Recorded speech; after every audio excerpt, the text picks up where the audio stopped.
Welcome to the Mickey Updates podcast, starring Ed, Rob, Chris, and Travis. You've arrived at your destination for the latest happenings in Orlando news and reviews. There's much to learn about this beautiful global city, and there are 4 guys willing to explain their expertise to give you this knowledge from the world-famous Walt Disney World to the wonderful SeaWorld. The Mickey Updates podcast has your dose of the latest goings-on in the Central Florida region. Now let's welcome the 4 guys featured on this podcast, Ed, Chris, Travis, and Rob.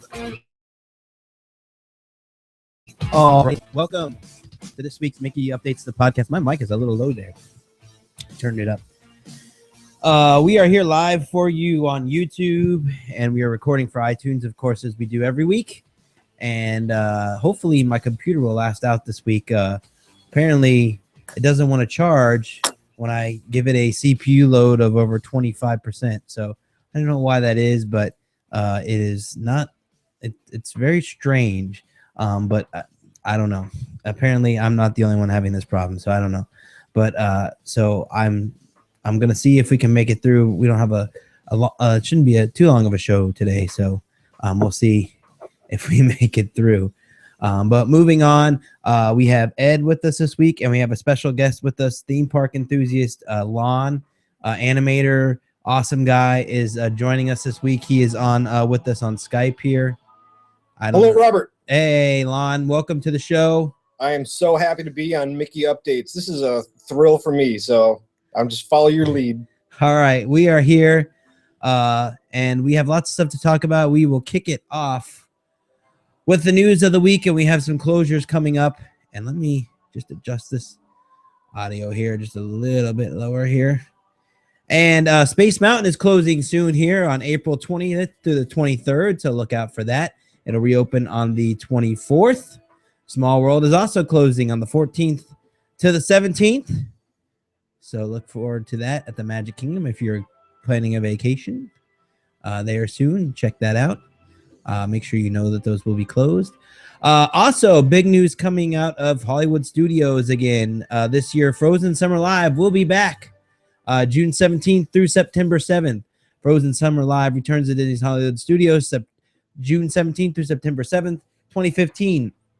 This year's event promises a full day of Frozen entertainment with characters, a royal procession, sing-along celebration, fun photo opportunities, special Frozen merchandise, themed food and beverage offerings, and a fireworks spectacular to end the day. Below is the full lineup announced by Disney Parks blog. Frozen Royal Welcome. Twice each day, Anna, Elsa, and Kristoff take part in a festive cavalcade throughout Hollywoodland, accompanied by the Royal Arendelle Flag Corps and a flurry of skaters, skiers, and ice cutters, along with lovable snowman Olaf. Anna leads the procession in a beautiful horse-drawn sleigh with Elsa gliding by on a stunning ice palace float. The entire procession pauses twice along the route and tribute to these visitors from Arendelle as well as everyone in Hollywood land is invited to join in singing Let It Go. And let's start now. No, just kidding. We're not going to do that now. For the first time in forever, a Frozen sing-along celebration just in time for this year's Frozen Summer Fun Live event. This popular show moves into the beautiful Hyperion Theater, formerly the Superstar Television Theater. Ooh, it's getting a name change. That's fun. Located right in the heart of Disney's Hollywood Studios, Idol Theater, for those of you that don't know, what used to be Idol. American Idol. The Royal Historians of Arendelle host a fun and comedic retelling of the unique story of their kingdom, filled with delightful sing-along moments from Frozen, plus all new in-theater effects and special appearances by Anna, Elsa, and Kristoff, and they will all be judged by the American Idol judges. No, they will not be judged by the American Idol judges, but that would be cool, right? You know, after the show's over, they have a little judge thing. Maybe Anna or Elsa sings, and then they judge her singing. I don't know. We could work an Idol still. It's still relevant, right? No? Okay. Frozen Idol. Frozen Idol. See, I like that. Frozen Idol. I like that. All right. Also, they'll have the coolest summer ever, or the Olaf's summer cool down several times each day. The ambassador of Hollywood land brings Olaf and some of his friends to the event stage to have a little fun with everyone in summer. And as temperatures heat up, Olaf happily shares a burst from his personal snow cloud to cool things off. These things are awesome. CO2 cannons. They are fantastic. Our Olaf snow cannons, excuse me. Coolest summer ever dance party. Once the sun goes down, a dance party takes over the area around the event stage with DJ Chill and some of your favorite Disney characters. Using a special event hashtag, you can share song requests and photos over social media. Song requests. That's interesting. To be featured on screen during the party. Do they put the song request on the screen?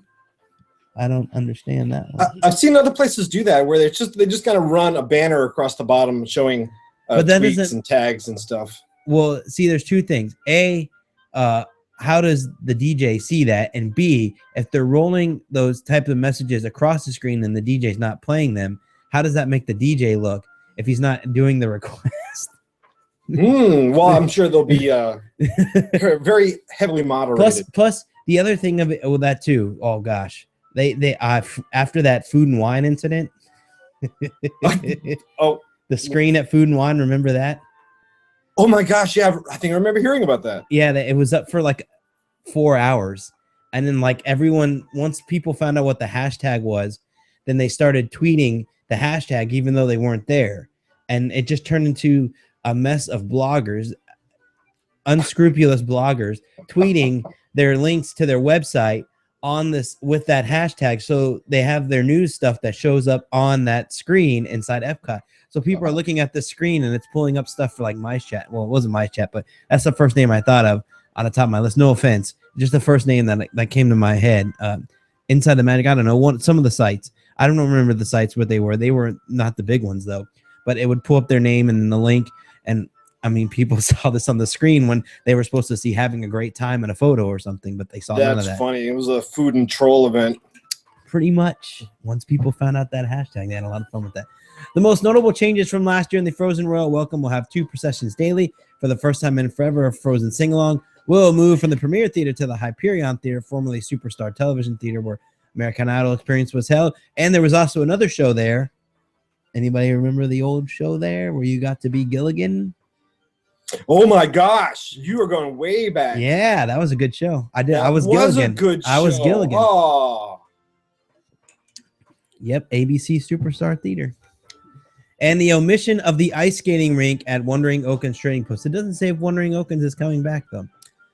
I would hope so. I like the ice area. It's cold in there. It's fun. You get to go in there and freeze. A lot of new stuff happening. I'm not exactly sure what it is.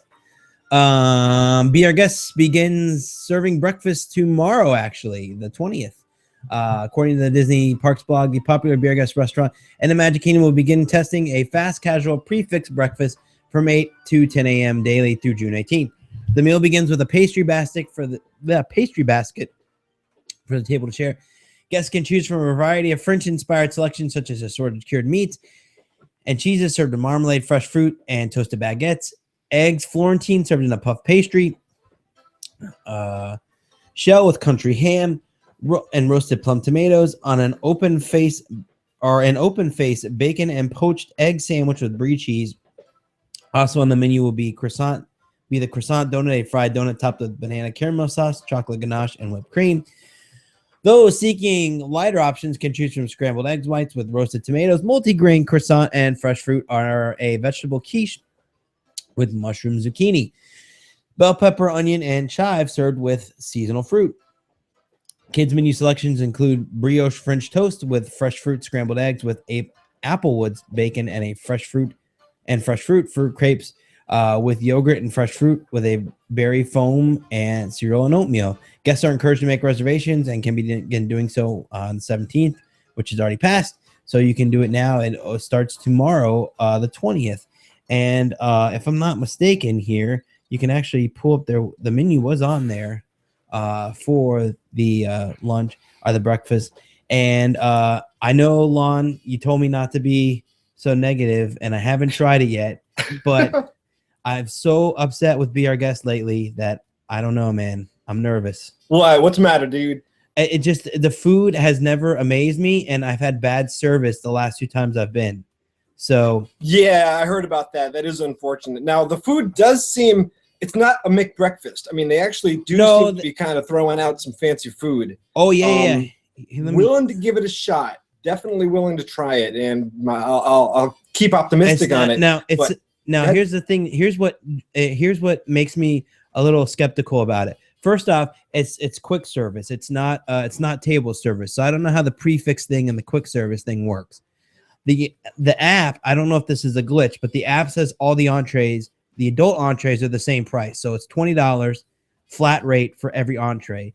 And that includes the basket of muffins and other stuff, which apparently what I've heard is the basket will be very similar to what you get on the Disney Cruise Line, which I saw the basket and it was like a croissant, a muffin, and like one other thing and some butters and jellies. And that was it. And I guess the table is supposed to share that. It doesn't seem like, unless if that's like an unlimited thing, then that entices me more. Right. I just don't understand how this is a prefix menu, because usually like prefix, like I think of prefix, like France used to have prefix at Chefs de France, and it was appetizer, entree, dessert. So you paid $30 and you got those 3 things. I don't see how. The only thing that I think makes this prefix is the fact that you get the muffins beforehand included with the dish. But some of these things, like the meat and cheese platter, it's just a meat and cheese platter. Is that worth $20? And is that I mean, I can't honestly don't see myself getting full off of a $20 meat and cheese platter. I see that more a lot of meat and cheese. Exactly. And it's basically the same amount of meat and cheese that you get on the dinner platter, which is not a lot. Because it's, it's like cured meats, like prosciutto and stuff like that. It's all that kind of stuff. Well, maybe they're hoping the danishes and everything will fill you up. So that's what I'm thinking. The bread and so on and so forth. And there was a like an eggs Florentine, or no, not eggs Florentine. There was like a quiche or something. They had a picture of it, and the pastry that they were using was the same pastry that they used for dinner with the the seafood like pastry. Mm-hmm. So they have like a seafood puff pastry with like shrimp and crab in it or something, and they're using the same thing for breakfast. So I don't know. I'm still gonna try it. I feel like I'm a glutton for punishment at this point, but I'm still gonna try it. Well, one thing that I'm kind of interested in is this flat rate thing that you had mentioned. From what I understand, they're kind of catering it a little bit more towards the meal dining plans, where you can get a table credit or a fast service credit. Exactly. I'm not exactly sure how it works. But also, you're paying that one price. You don't have to worry about if you can afford certain thing. You can just get whatever you want. So true. Eliminate a little bit of that confusion. There's one price of entry, but I just don't. The prefix thing, I guess, because prefix essentially just means price fix. So, price fix. So, I guess because every meal is $20, that's the prefix part of it. So, you know what it costs. But the other side of it too is the quick service lunch is cheaper than the quick service dinner. Even if you add in a drink. What you mean, quick service breakfast? No, the quick service lunch is cheaper than the quick service breakfast. You said dinner. Oh, sorry. The quick service lunch is cheaper than the quick service breakfast, which is strange to me. I think it would be the other way around, but I don't, and they're both quick service, so I don't know why. Because the braised pork is what, $13? $13 $13.50, and a drink is what, $2? So it's $15 versus paying $20, and the only thing you're adding is a muffin basket and the drinks included, I believe. And that's still one quick service credit, right? Yeah, it's still a quick service credit. Which I get the quick service thing. I mean, I understand they have to cater. I think Walt Disney World has to play this balance thing, and I think they tip the scales a little bit more towards the food credit people versus the people that are not using the dining plan. And that's the way I see things. I mean, because they try to make it more. I mean, because obviously it's more. They have to focus more on the food credits or the dining plan people, because that's more the people that they get. Right. And the reason why I'm saying that this is tips, because one of the things that proves this is Canada used to have a prefix lunch where it was like $30 and you could get like a burger and you got an appetizer, and then or you could get appetizer, you could get a burger like the mushroom fillet, and then you got a dessert. It was like $30. And they got rid of that. And I heard that the reason they got rid of that is because they had to scale. They had to basically switch lunch and make lunch dinner, make it all one thing to make the restaurant more profitable because of the amount of dining plan people that would come in there. It's more profitable for them to do it that way, if that makes sense. So, well, another thing that's kind of cool about it, whenever I went, I always had the giant the cinnamon roll on Main Street, which there now, which is now at a Gaston's. Right. How many breakfast options were there in the morning? That's a good point. Other than the only other breakfast, I mean, some of the counter services had breakfast. I know. I don't know if this was just for the 24-hour day, but I know when I did the 24-hour day last year, we had a late. Well, it was breakfast, but you know, at the end of the event, we got a breakfast sandwich inside. What was it? Cosmic Rays. They don't normally serve breakfast there. Oh, they don't normally serve breakfast there? Yeah. So that was just for the event. Mm-hmm. Well, there's more breakfast options then. Yeah. And I know when I have guests in town, they want to eat at Be Our Guest, but it's hard to get in, as you know. It's almost impossible. It's even true. At lunchtime. And I really think that the reason, I think that's another reasoning why they don't have to provide. This is the same way I feel about iDrive. iDrive gets business no matter what. Now, that is slacked off a bit, but there are restaurants on iDrive that get business no matter what. And they prove this theory to be correct, that if you consistently get business, you don't have to have good service and you don't have to have quality food, because you're going to get business no matter what. And I think Be Our Guest sells itself on the theming.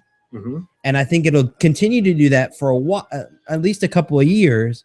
And then eventually it'll die down because everyone's been there. And then they'll have to upgrade the quality of the food. And that's when they'll see a menu change. Because even from the first, I went there when it first opened, and I've been there ever since. I've been there like 3 or 4 times for dinner and about 3 or 4 times for lunch.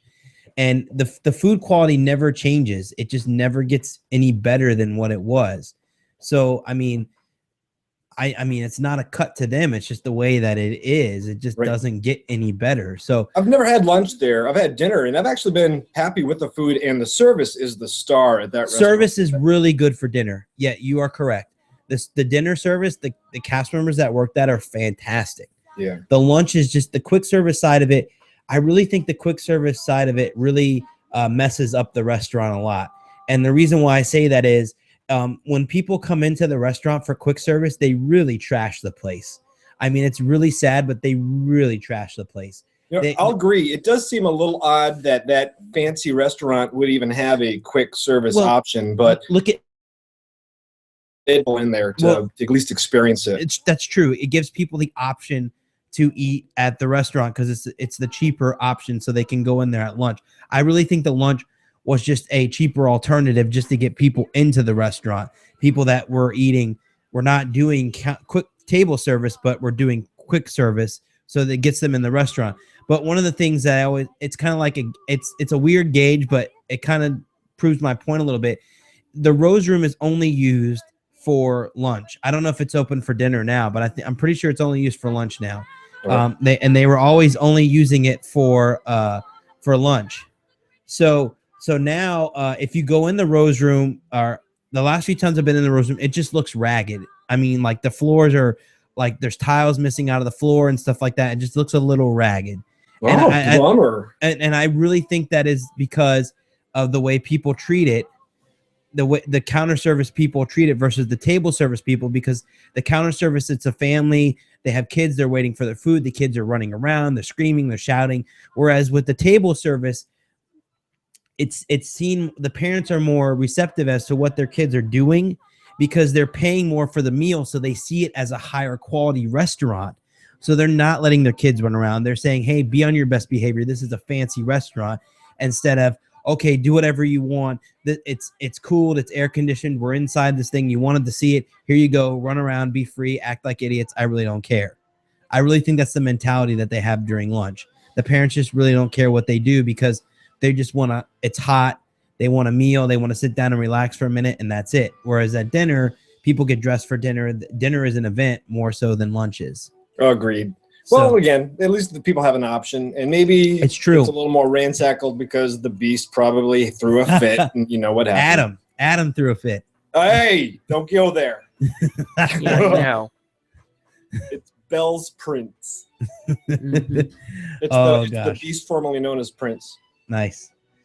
All right, but yeah, that's it. I'm done. So yeah, Be Our Guest has breakfast. I will try it. I promise you, I will try it soon. Trust me, I will make it there. I'll join you. It'll be good. All right. Well, I hope so. They got my hopes up. All right, Bands, Brews, and Barbecue continues on this weekend with Larry the Cable Guy and Travis Tritt. Bands, Brews, and Barbecue continues on this weekend with two new headline acts, Travis Tritt and Larry the Cable Guy. A Marietta, Georgia native, Travis Tritt is dubbed one of the class of '89, which included country music superstars Garth Brooks, Clint Black, and Alan Jackson, all whom dominated the charts in the early 90s. Larry the Cable Guy is a multi-platinum recording artist, Grammy nominee, Billboard Award winner, and one of the top comedians in the country. These two will be highlighting this weekend's event, which also includes Mouth-Watering Barbecue and the new this year USO Garden. The USO Garden is a nice, relaxing area, which also gives you the ability to meet some of SeaWorld's animal ambassadors, which is always fun. And the fact that they still have that possum there is amazing, because every time I see that thing, I want to take it home. The event has one more weekend left after this, and the acts have not been named yet for that weekend, which is wrong because they were just named today, and I forget who it is, but I will get that for you. I will get that for you in a second here. Busch Gardens Food and Wine Festival brings together the best in pop this weekend. And Kenny Rogers will be highlighting the event this Saturday at the Food and Wine Festival. And Pentatonics, which I don't know any of their songs, but they're very popular, is also headlining the event this weekend. And you can go there and check out that event. It is going to be fantastic. I hear the food is actually really good there. So there you go. Yeah, they're stepping it up. Good acts too, but I've never heard of Pentatonics. Sounds like a medication. Yeah. Don't know them either, so it should be interesting to see how people like their show. So there you go there. Also, some news out of Universal Orlando. Dan Aykroyd will be appearing at the Hard Rock Hotel this weekend. The Lowe's Hard Rock Hotel. Dan Aykroyd is on a tour now, and he's actually going to be at a Walgreens on Saturday in Orlando, pushing his Crystal Head vodka, and he is going to continue that tour Saturday night from 8:30 to 9:30 at the Hard Rock Hotel, the Kitchen, this Saturday. So you can meet Dan Aykroyd, and if you buy one of his bottles of vodka, he will actually sign it for you. And I would imagine you have a much better chance of seeing him if you actually sign up or buy one of his bottles of vodka. So make sure you check that out and purchase one. It cost, I looked it up the other day, and it cost about $30 to $60 for a bottle of vodka from Dan Aykroyd. And it actually comes in a cool crystal skull bottle. So you can, so if you're there, getting more awkward and awkward. So if you're there, it's cool. The crystal skull is cool. It's like, it's cool looking. He is the consummate comedian. I think this is all very funny. That he's actually doing this tour. He hasn't done At a anything in a while. Walgreens selling vodka. True. Can you get vodka at a Walgreens? Oh Yeah. yeah, you've always been able to get vodka at a Walgreens. Oh, okay. I've gotten toothpaste. I've never gotten vodka. Yeah, you can get vodka. All right, moving on. I have some news out of SeaWorld. I haven't had a chance to write up a post about this yet, but I will soon. But we have some breaking news out of SeaWorld today, and I'm going to read this from Yahoo Finance here. SeaWorld Entertainment, Inc. names Joel Manby as president and CEO of SeaWorld. SeaWorld Entertainment, a leading theme park and entertainment company, today announced that its board of directors has approved Joel Manby as president and chief executive officer effective April 7, 2015. At the time, Manby, 55, also joined the company's board of directors. David F. D. Alessandro, who also served as interim CEO, will continue to serve as a company's chairman. The board of directors have completed an extensive search process, and we are extremely pleased to welcome Joe Manby to SeaWorld Entertainment. Joel has nearly 20 years experience and a proven track record with business models and that business model is very similar to ours. Multiple brands and multiple properties in the entertainment and theme park industry, said D. Alessandro. Even in the most challenging business environments, Joel has constantly enhanced the performers of the companies he has led for customers, investors, and employees alike. He has the experience and qualifications to lead our company into the future. So there you go. SeaWorld has a new CEO, and that is just awesome. And if you don't already know, the new CEO is actually the old CEO of Herschelland Parks, which is Dollywood, Silver Dollar City, some pretty big parks. Dollywood Adventure in Valdosta, Georgia. Yeah. And also, for a limited time, he was the boss of Cypress Gardens when they did the first buyout. Really? The Bush buyout? No, when Cypress Gardens closed the first time and then it reopened for a few years before it became Legoland, he was involved in that kind of saving of it. Huh.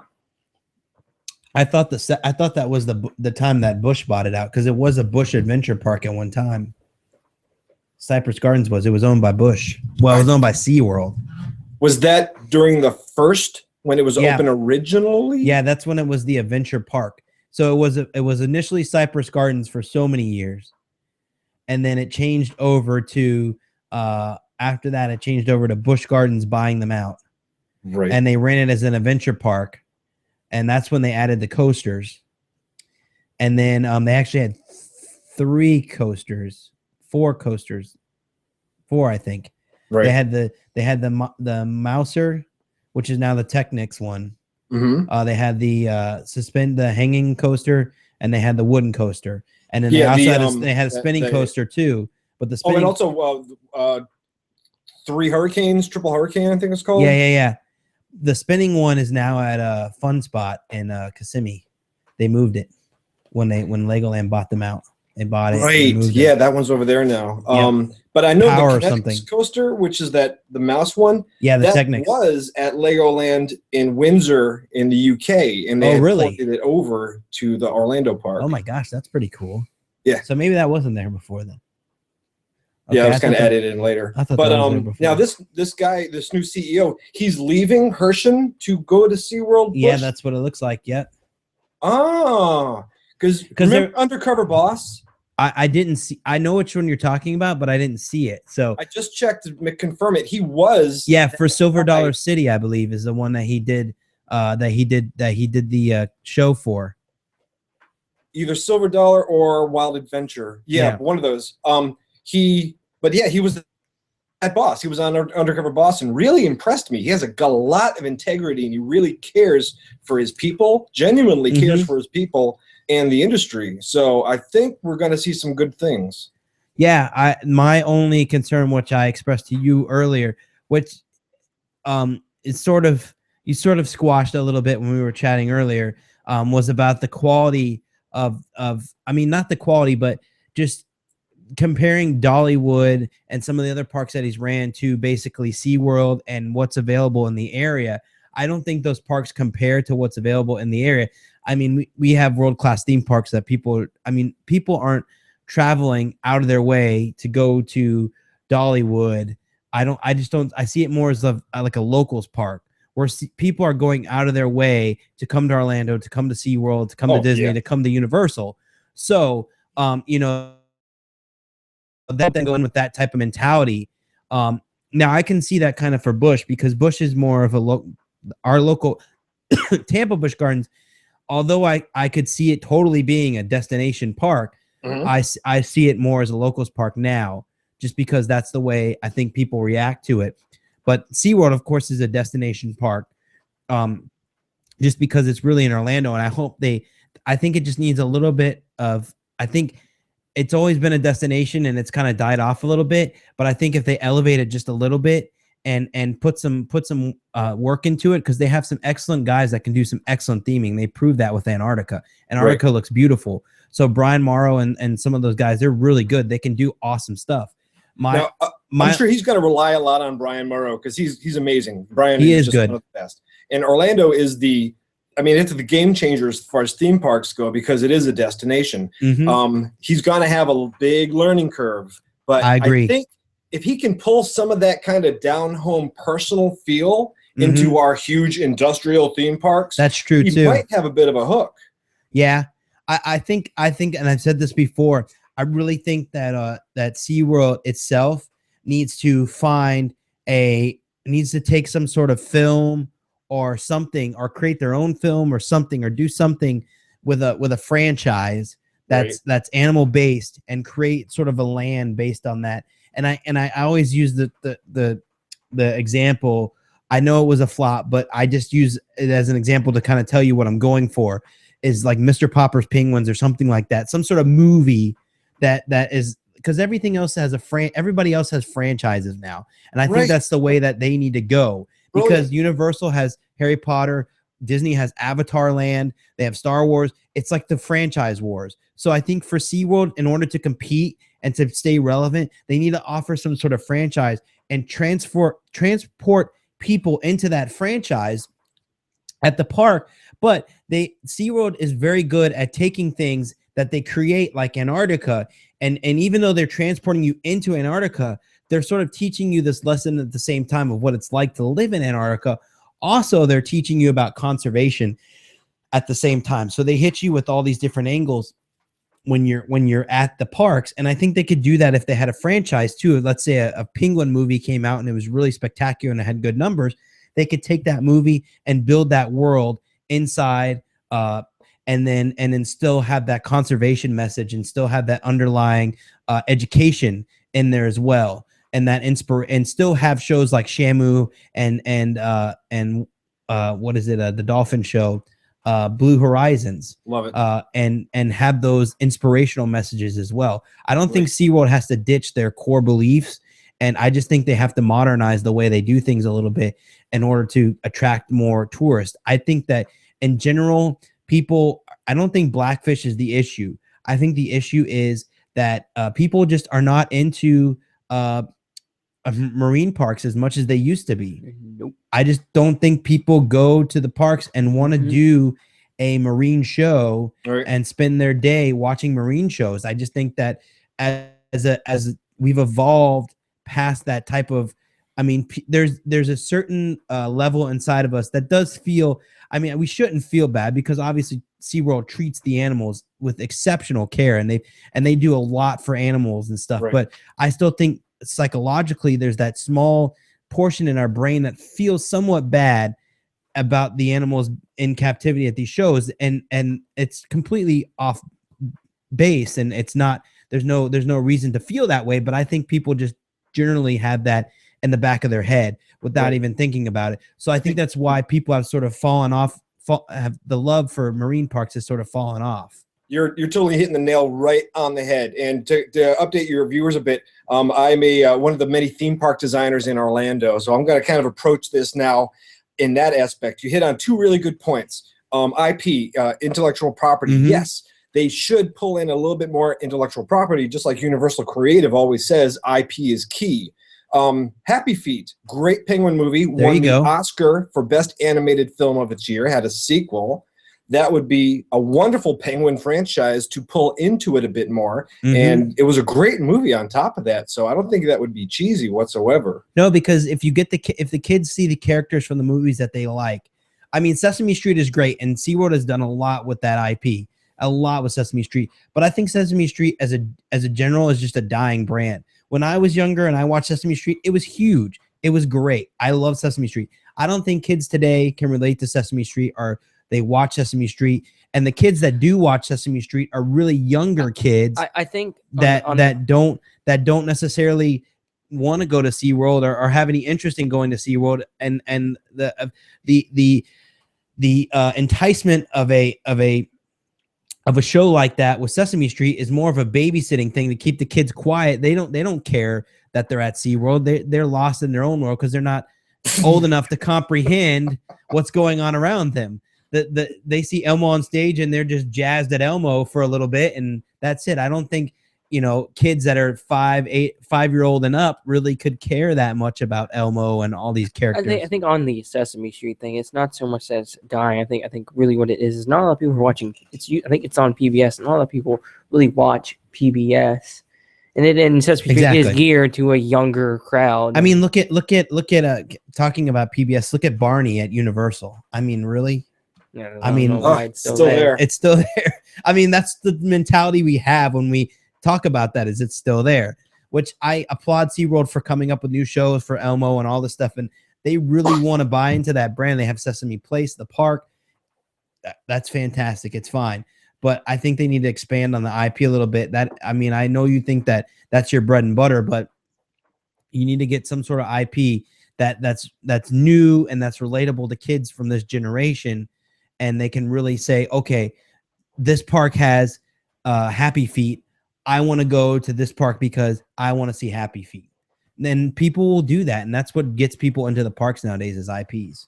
Yeah, you're right. And you're going into your second point of how kids just really aren't into it. SeaWorld is a great park. It is so well put together. It's very clean, very entertaining, and very emotionally driven. The shows make you cry, which you don't get at a theme park normally. However, SeaWorld does have a bit of a preachy feel to it, and people really don't want that. And with that now combined with, even if they don't know all the details behind Blackfish, they just kind of catch a news highlight about it, and then it kind of gives the park a bit of a dark cloud. Well, like that goes back to that point that I said. People, even before Blackfish came out, always had this notion in the back of their brain that it wasn't right. They always had this like thought, well, this doesn't seem right to me. It doesn't seem right that we keep these things locked up, or these creatures locked up in cages and stuff like that. And Blackfish just sort of accelerated that a little bit, not a lot.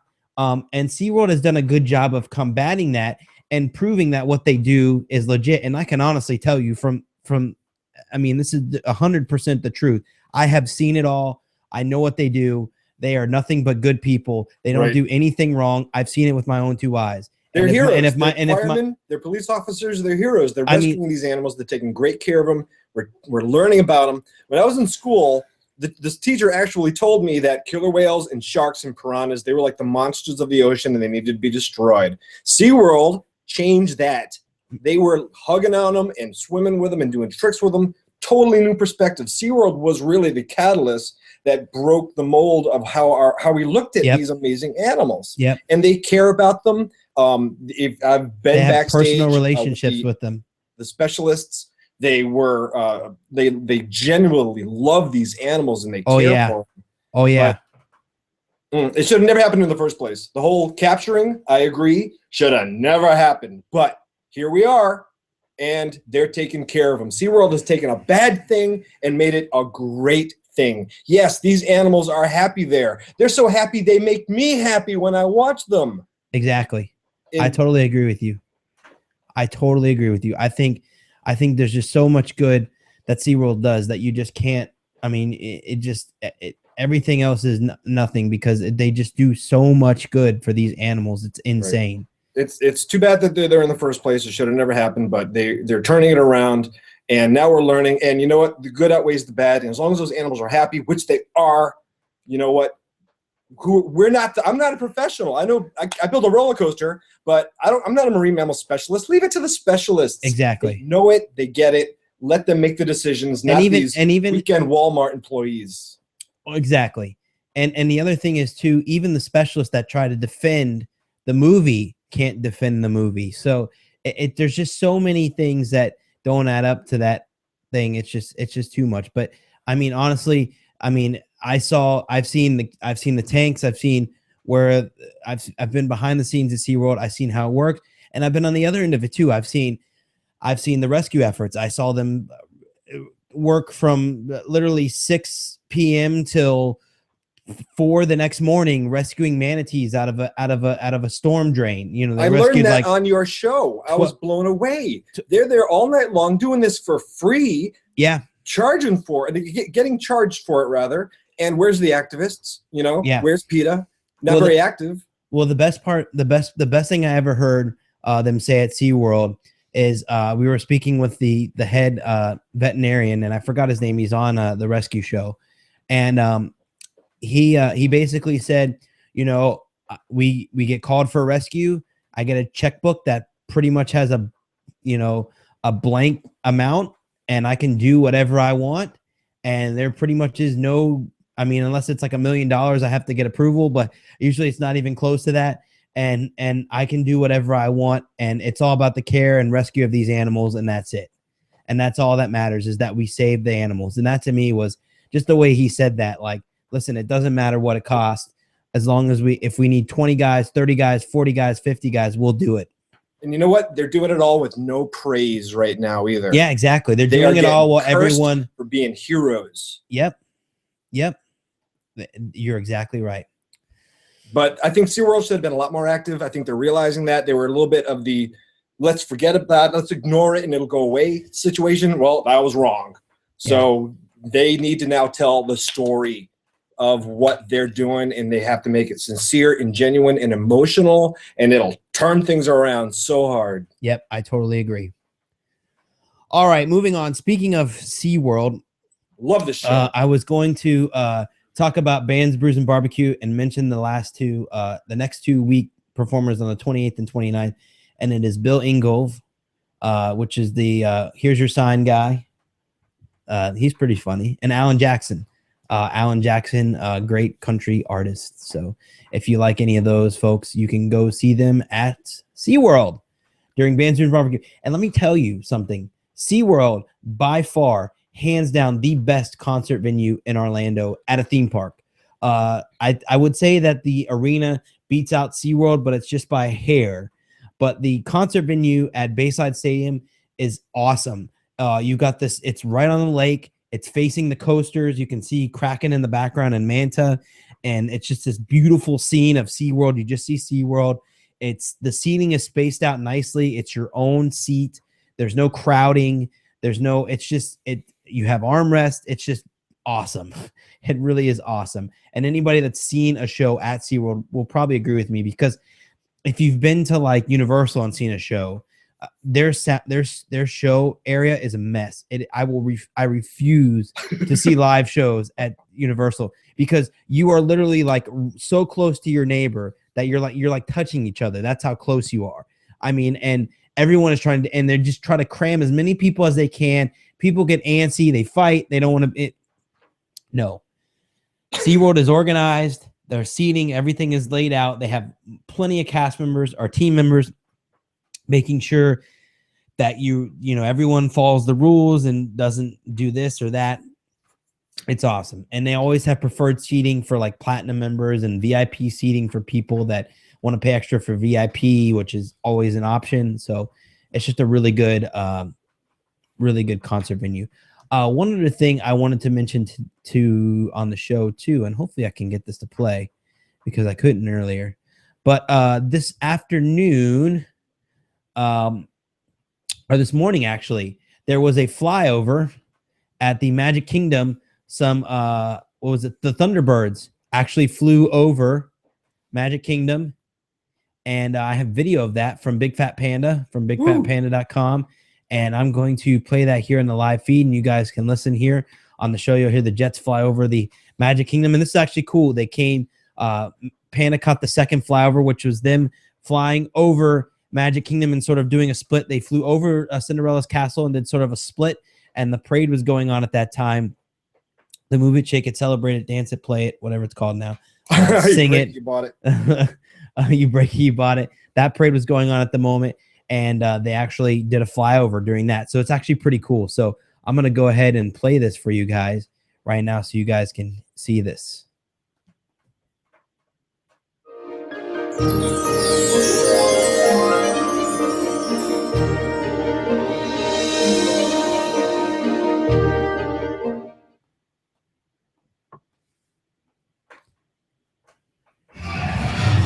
Here they come. Okay, wait. Turn on. Here they come.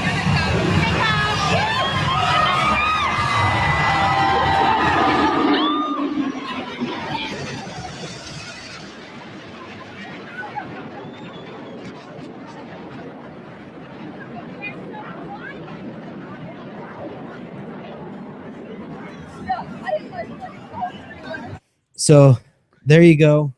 Oh, I don't know if it played the video actually there. Let me try that one more time so you guys can see here. Here, I'll play this for you guys one more time. I'll rewind it here so you guys watching live can see this.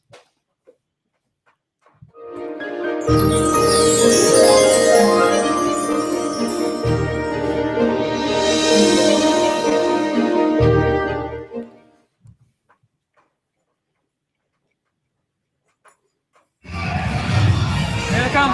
Okay, wait. Turn on. Here they come.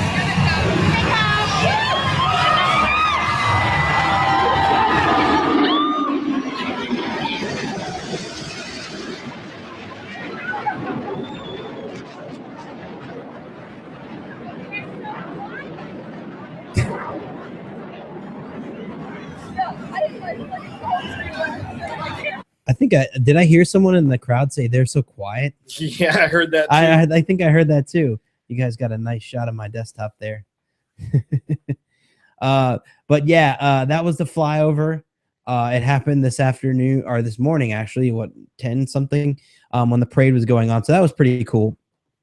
Was there a reason for that? Was something going on? Yeah, there's an air show happening in Melbourne, Florida, which is about an hour and a half away from Walt Disney World. And they were going to the air show. And they figured while they're going to the air show, might as well do the flyover. And I live in Melbourne, so they've been testing all day. And I literally woke up. They got here at like 11 or so, and I was taking a nap, and they got here, and I woke up and heard this thing. It sounded like they were going to crash into my house. I heard, and it kept getting closer, and I was freaking out. I was like ready to duck and cover. I thought we were under attack, but they were just doing a flyover, and apparently they'll be doing them all weekend. So it's a good reason for me to leave town.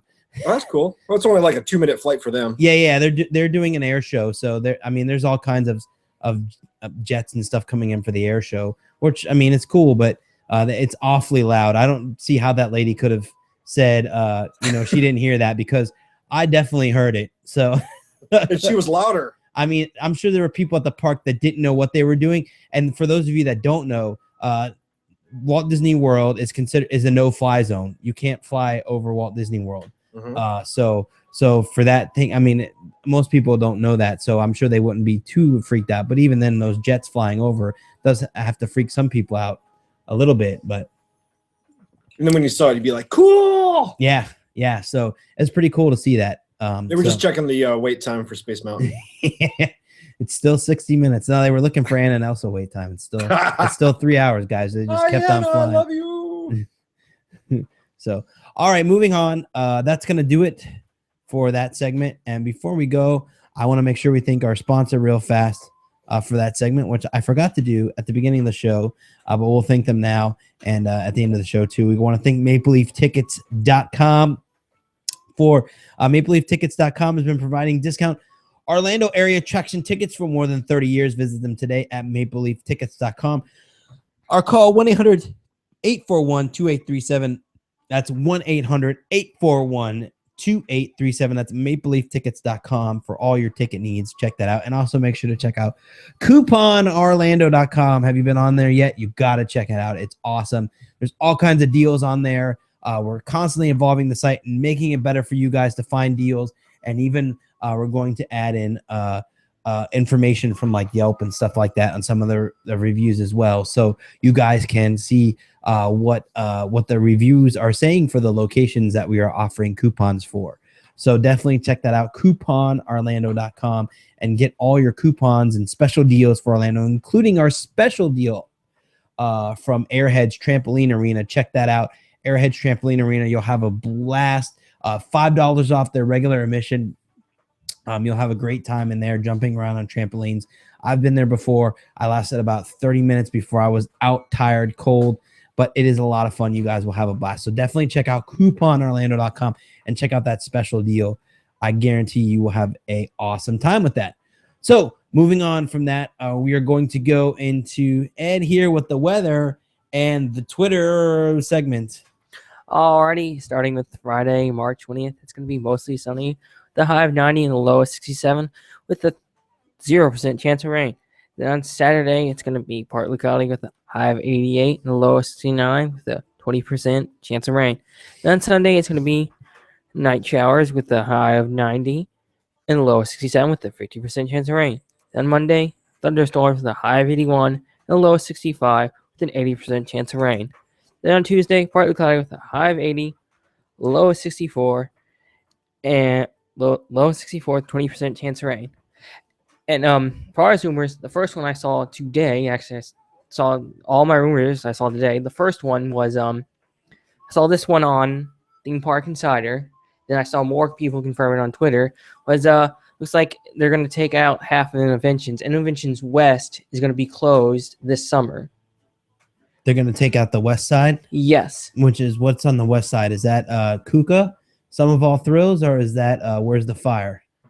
See, that I do not know. I don't remember off the top of my head which is the which is in the west side. On the top of my head. I think that's the side with Character Spot and the Starbucks. So yeah, so that's the Where's the Fire side with the giant fire truck. And IBM was supposed to close too. And if it is that side. Yeah, okay. And here's another rumor. So cast members were telling people, enjoy Great Piggy Bank Adventure while you can, because on April 30th, it's gone. Well, I'll try. I'll do it again, but it's not something that I'm pining over if it's gone. No. There won't be protesters? No. The you know what, the west side, if that's the same side, the west side, the best time I think for that whole side was when they had the Sega booth. They used to have a Sega booth there, and they had every like Genesis game that was out like on machines, and they had machines scattered everywhere, and you could just walk up to one and play the games. And they even had this is back in like 1999 when they were coming out with the Sega Dreamcast. They had a special booth, and it was like all hidden, and it said "Try the Future." And there was this machine in there that was clear. You couldn't, there was no name, there was nothing. It was just a clear machine. And you turn, and the machine was on, and you would play this game, and there was no markings on anything. You didn't know what it was or anything like that. And you were playing the Dreamcast. And I thought that was, I remember that. That was pretty cool. And they even had a simulator in there too. You had to pay for it. It was like $5, but they had like a simulator ride in there too. And you were like flying through this. You went into space and like shot ships, and then you landed back on Earth. It was pretty cool. They had like a full arcade there for a while. I remember a huge Daytona lineup. Yeah, they did. They had that too. Yeah, that was fun. They had Genesis. They had Sega Saturn. And they had like cool lights, and they had a giant Sonic, and it was like really awesome. And then they got put out for the new stuff, and then they had and then that's when they started adding like the Segway Central and the What's Your Problem with the Velcro and all that stuff too. Which What's Your Problem was pretty funny. That was a good thing, and the Segway thing was cool too. But I can see why they got rid of that, because I'm sure it's a big safety thing. But the Sega thing was cool, and the thing I miss about Innovations is that it really used to be like like you were really going in and finding out about future tech. Like House of the Future is about the only thing at Innoventions that you really go into and you're learning about the future of tech. And even then it's kind of 50-50 because some of the things that they have in there have been out for a while. So you're not necessarily learning about the future per se. They don't update it. The old Innoventions used to be updated almost frequently. It was like a trade show, like a CES almost, because they would treat the things like the areas like booths, except for the larger areas. And they would just constantly cycle through different, people. And then you would always have new stuff. I remember that was the first place they had like a Sharper Image thing in there, like a little booth from Sharper Image. And they had a TV in there with like a cable box hooked up to it or satellite or something. And it showed a programming guide. And that was the first place I'd ever seen a programming guide for TV. Nowadays we think, oh, a programming guide, that's like, we always know it's on because we hit the button on our box. But back then that was like, you didn't know unless you had the TV guide, so that was like really cool to see that. And I remember like freaking out as a kid. For TV guide, yeah. I remember freaking out as a kid but that proves the point that it was all about Innoventions and it was more of a trade show. And I like that, the way that was. I've never really been over there, to be honest. Not the new version of Innoventions. So now that it's going away, I should go and just kind of spend half a day and just kind of see what it was all about. The exhibits that are in there are interesting. They're educational, but other than Some of All Thrills, they're all kind of a little boring-ish. There's never really been anything in there that's been like super exciting. Like the IBM exhibit was just a movie and there was like a few games in there, but the games were not really anything special. The What's Your Problem was kind of neat because it was like a live improv show and it had the cast that was in that show was the cast from Comedy Warehouse. After they closed down Pleasure Island, they all went over to What's Your Problem. So they had a good improv cast. They were doing good improv stuff. So that was really cool. And then and they closed that. And then they have what's the other one? Habit Heroes, which is exciting. It's a little game, you dance around and stuff in there. And then of course there's Some of All Thrills, and then there's the Stormstruck, which is like a storm simulator type thing, which is fun too. But I gotta go check this out. I haven't seen any of this stuff. Yeah, there's a lot of stuff in there. The House of the Future is interesting. Innoventions House or House of Innoventions is interesting too. Okay. I think now they always had some fun things at some of the display exhibit hall areas. Like remember when they had Wonders of Life?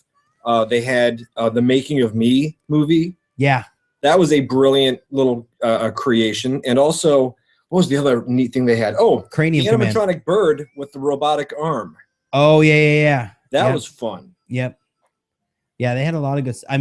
I liked Epcot, I think, a little more when it was more like a showcase of future tech instead of just and now it's kind of morphed into more of an IP type thing, right, where it's just like Nemo and I don't know what, and now it's gonna have Elsa and Anna and just these things get put in there, and I don't know. I pine for the old Epcot. The way they had protesters for the hat and they had protesters to save Maelstrom. We should do a mock protest where we're like, save Piggy Bank. What was the name of it? Piggy Bank Experience. Yeah, I don't care about enough to put something like that together. Too much energy. A game about saving money they're trying to make saving money fun, but let's be honest, it's not fun. Spending money's fun. I know. It's a game. You put the thing in the piggy and put the money in there and he comes. There's an irony for you. A game about saving money at Disney. Yeah. I never thought about that. That's true. Why would they want that in their park there? Hey, to clear their conscience a little bit, Spend wisely. Yeah. All right. Is that it? Now, they haven't announced any. No one said anything that's going there. I don't know if anything is going there, but as of right now, but a potential guess is a couple of weeks ago we said that the Wonders of Life Pavilion, which is the event pavilion, you can say. The event, yeah. They have events for the festival centers. For festivals and stuff. Well, if they were to take away the Wonders of Life and put something else there, I can see them, using the Innoventions West for the event stuff. Oh, see, that's a waste, though. Why put it at the front there like that? It just seems like, I don't know, it seems like a waste. I'm sure there's something lined up to replace it, and I'm sure it'll be great once it opens. And it does, it does. If you really, we're hearing more and more things about Epcot ever since we first saw that one guy post saying he's working on a movie for Epcot. Well, they're getting a new screen for Soarin', which is going to be nice. Yep, a third screen. I'm assuming they'll have to build another building for that because it's IMAX, so they'll have to make a huge. Maybe this will mean they'll digitize the film finally, and they'll get rid of all the pops and. And speaking of digitizing, they haven't now. I haven't heard anything for over here, but there has been a permit filed for Disneyland that says they will change the projections. That'll be good. The projections need to be digitized like bad. Because those films are dirty. Those film strips are dirty. I mean, you watch it and there's just pops and there's just dust and it's just no. It well, these are like 15 years old. At this point, exactly. Yeah. This is pre-iPhone. Yeah. Pre-iPod. Pre-Wii. Because well, the reason why I say that is because when they added that interactive cue. With the like interactive, like wave your hands and kick the beach ball around and all that. I thought that was like the coolest thing ever. Then the Wii came out and I was like, oh, this is kind of like the Wii.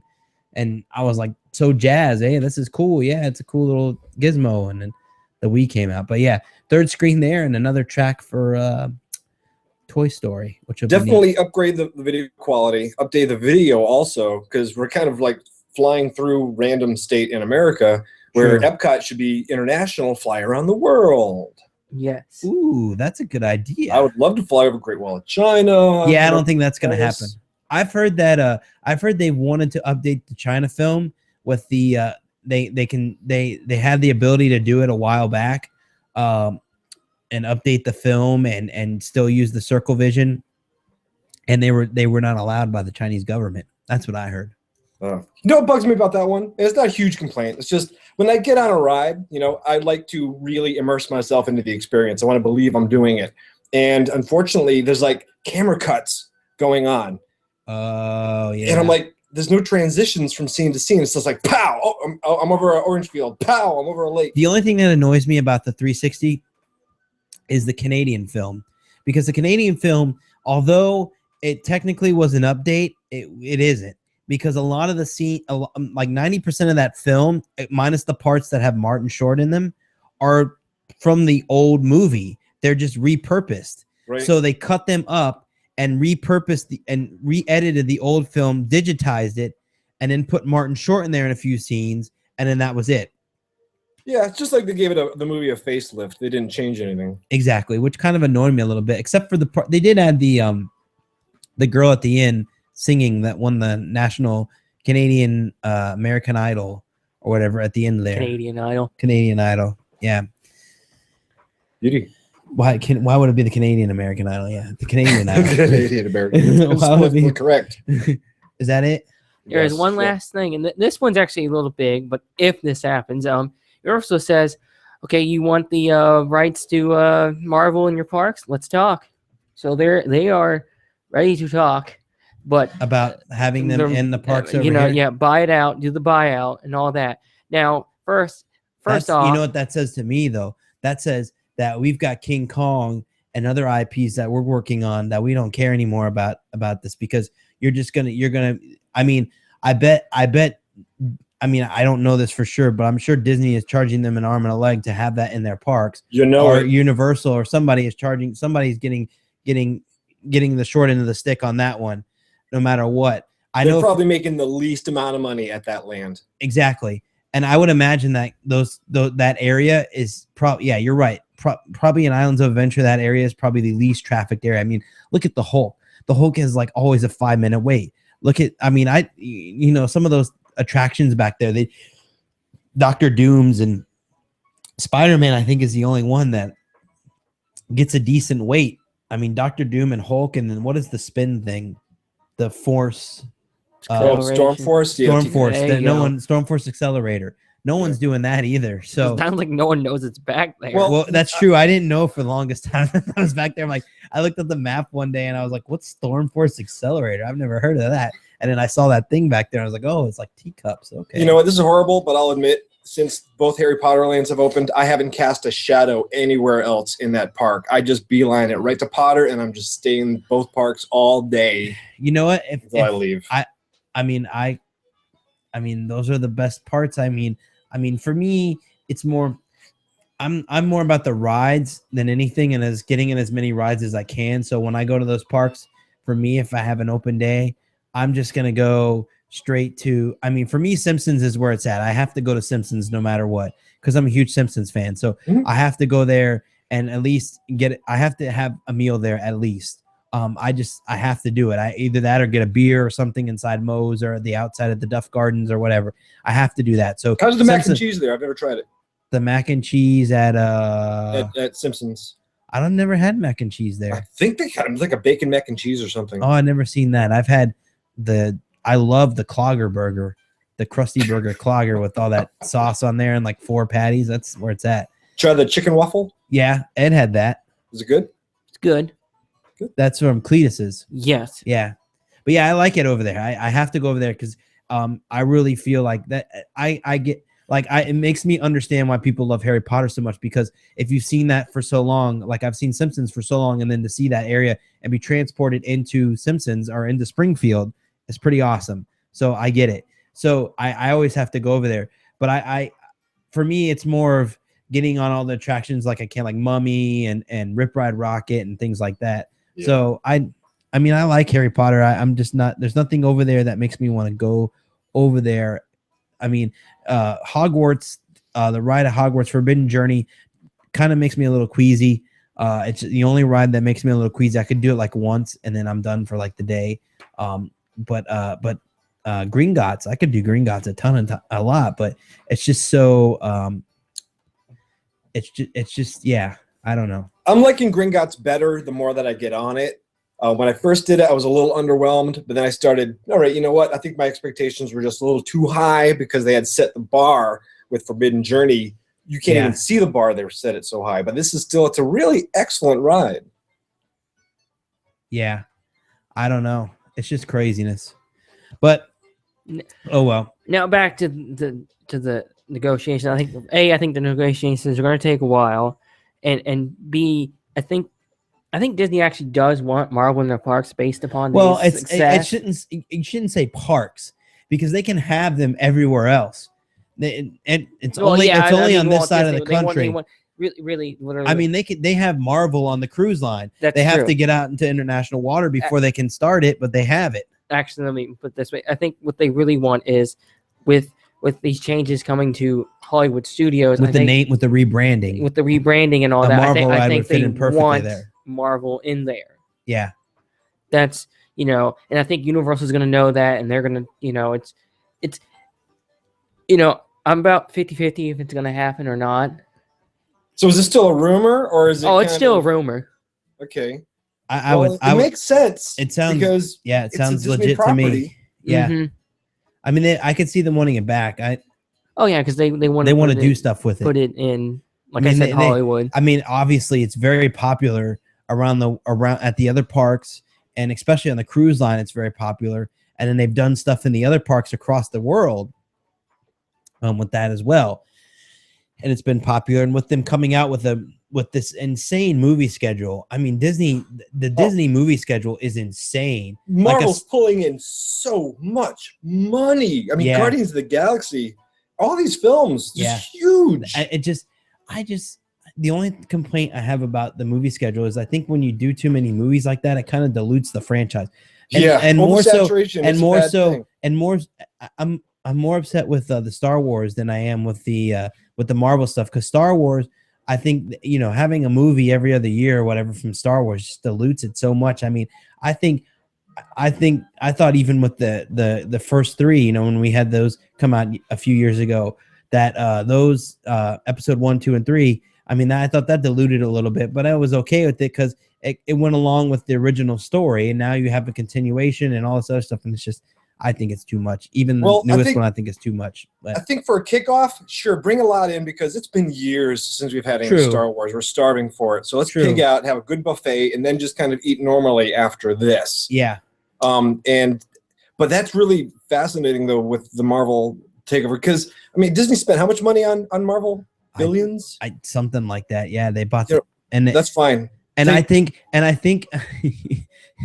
I don't know how to put this nicely, but I think that was sort of a kick in the butt to Universal to say, hey, look, because it was almost at the time that they were doing it. Well, it was at the time they were doing stuff with Harry, and Harry was very popular for them. So they're like, all right, well, you know what? We'll steal your precious little Marvel there, and then and your little dog too. Yeah, pretty much. So, which is funny. I mean, that's. You know, the way it goes down, it goes down. Reach into the pocket, grab $100 million, throw them at Universal, says, "Look, we're just going to take this. Just to let you know, we're coming in." And honestly, I mean, Disney is now seen as the Marvel park or as the people that own Marvel. So, having them in Universal is probably just weird at this point. Yeah. So I mean, just get it out, retheme that whole area, and I think honestly, if they did that, I think they would get rid of that, and I think they would ditch Toon Lagoon too. I think they would retheme the rides, but Toon Lagoon would probably go too because no one knows Popeye and and all those other people nowadays. Nobody reads the Sunday comics. Now, granted, Popeye's Build Rats is a brilliant ride. Oh, so is Ripsaw Falls. Ripsaw Falls is amazing. They're putting so much creative into this dead IP. Yeah, that's exactly dead IP. Don't change any of the mechanics. Just retheme it, get it more relevant. If they can take Marvel, turn it into DC. Let's do a Batman. Let's do a Superman. Doesn't Six Flags owns DC rights? Yes, because they're already doing they're doing the Joker ride, or doing the Batman ride. It's not a Batman. It's a Justice League ride. What you're thinking? But they have that Sally Joker animatronic that was at IAPA. They're doing the Justice League ride. You know, they're building the Hall of Justice. I think that's what it's called. So, is it an exclusive? Six Flags only can have this IP. Yep. Oh well, there you go. But they've had that IP for a while. Yeah. That and Warner Brothers, I think, are the two that they actually have. Yep. They've always had Warner Brothers and Bugs Bunny and all them, and they've had them as make characters. It Charlie and the Chocolate Factory, and everybody wins. There you go. You know, chocolates. You know, I think that was actually thrown around by Universal in some what's the word I'm looking for? Comcast? No, surveys. Oh, on the surveys. I remember hearing some rumors about that. I remember hearing rumors about Lord of the Rings. See, now Lord of the Rings would be good. Now, I could see Lord of the Rings. Now, on the Lord of the Rings thing, they have The Hobbit, Lord of the Rings, that whole thing. The only reason that's not happening is because the Tolkien family says no. Yeah. You have to get them on board for that to happen. Here's another one. Here's an idea. Well, Peter Jackson's on board. We're getting Kong. Wait, here we go. I know the perfect franchise, and the guy would do it. Game of Thrones.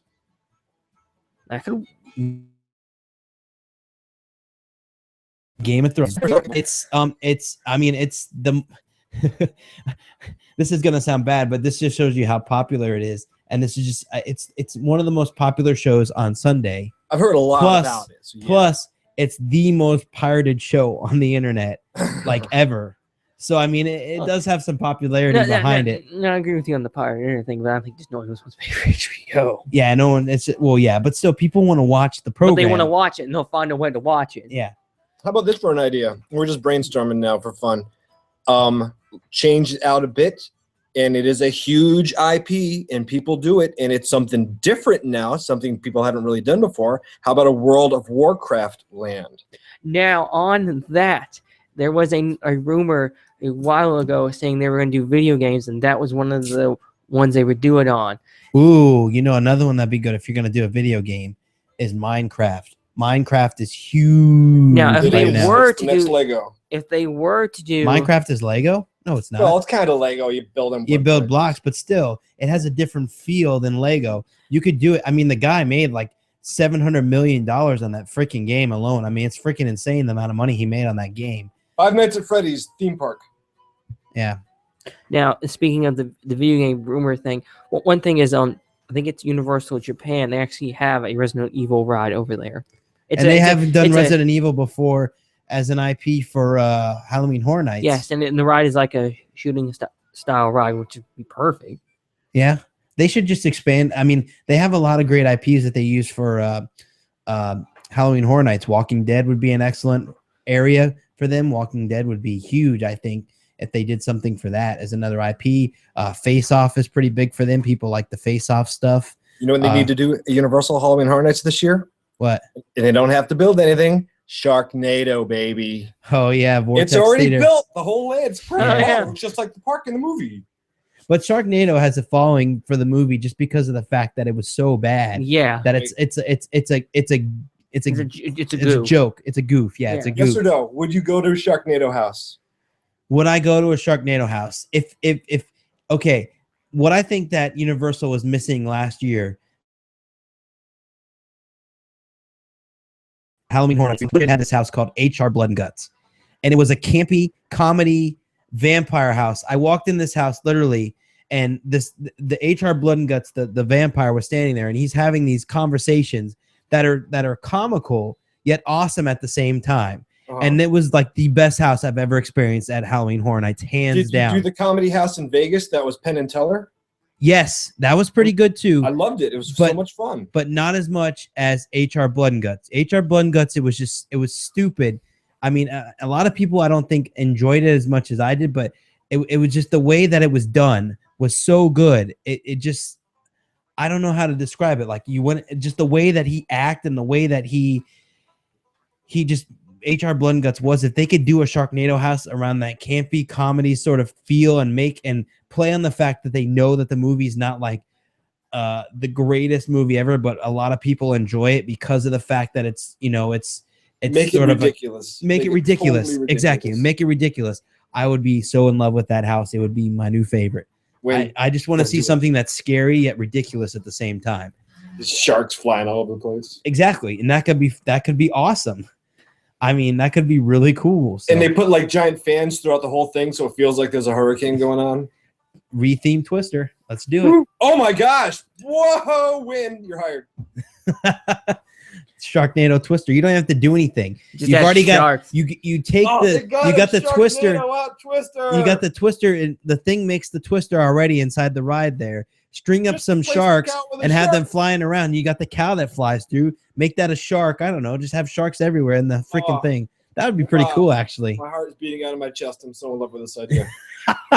All right, moving on because we got to wrap. We're at like an hour and 20 minutes here, so we got to move on. Sorry, my bad. No, you're fine. No.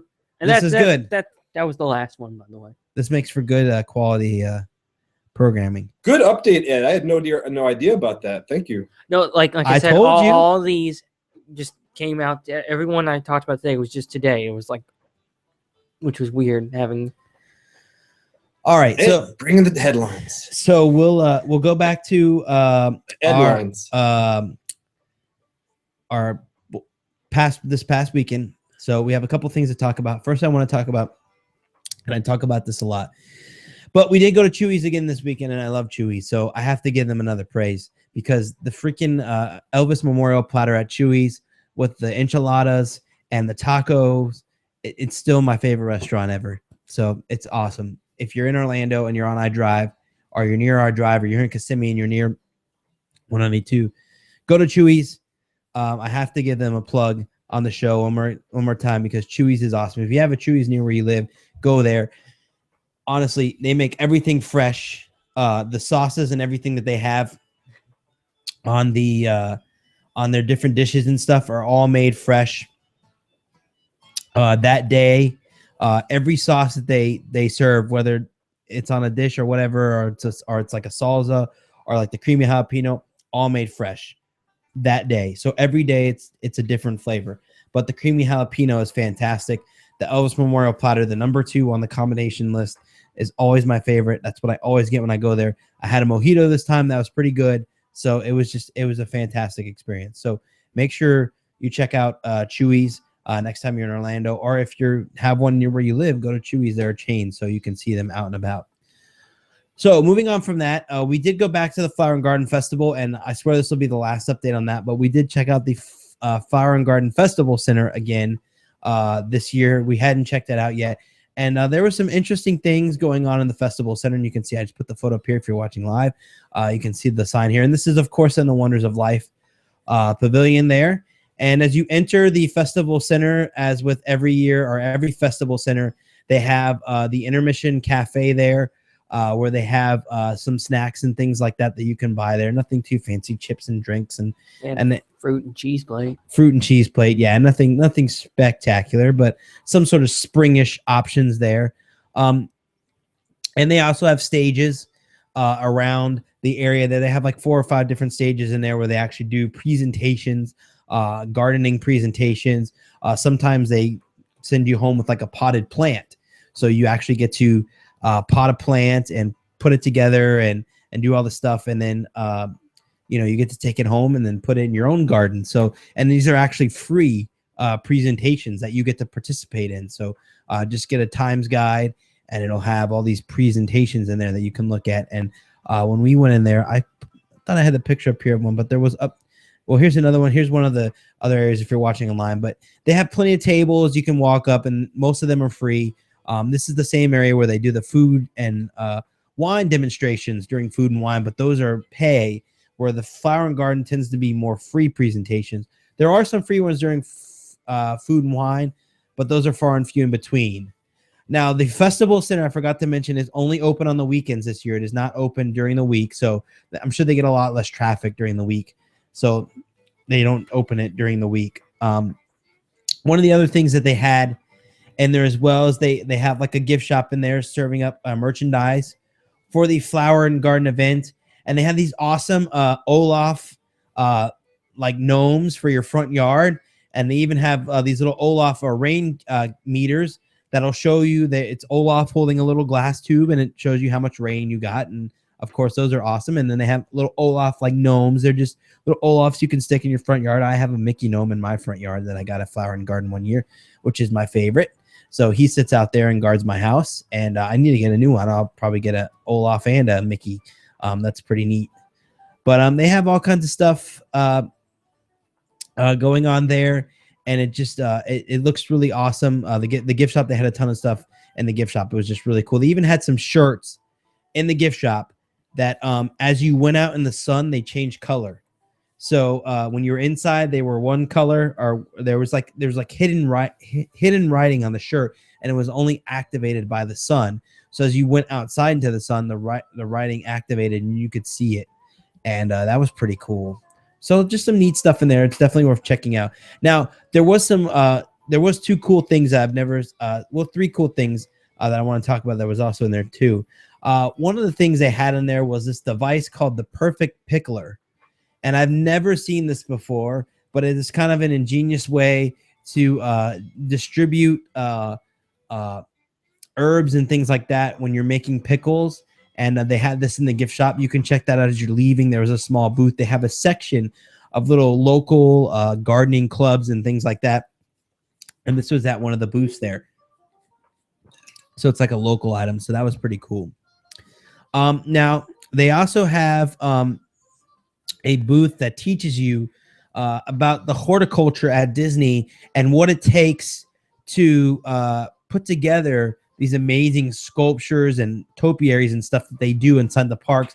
And that's definitely worth stopping. There's a video in the back where they used to have, Lon, you were talking about the making of me. Well, where that previously was, there's a video in there now that shows how they make the horticulture and the topiaries and stuff like that, which is really neat. That's so cool. Those things are like science. They've got these things impressively. You are completely right. And I actually got a chance to talk with one of the to put these things together, and they use these bricks of moss that are packaged dry. They come in these like dry bricks. I mean, they're huge bricks, but they're dry. And then they add water to these things, and it turns into like this wet, brown, wormy looking mess that looks disgusting.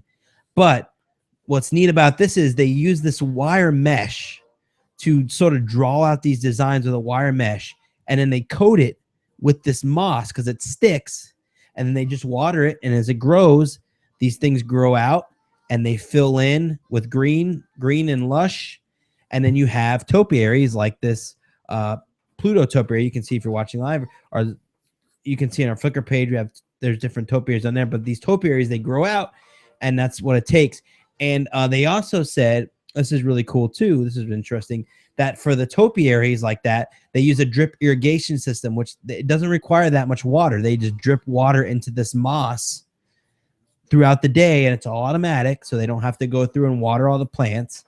They drip this stuff in there, and it keeps these topiaries alive, and they just have to go through and basically trim if some of them get overgrown, and that's all they have to do. And it's really not. So they really, you're right, they have it down to a science. It's actually like little or little plant robots.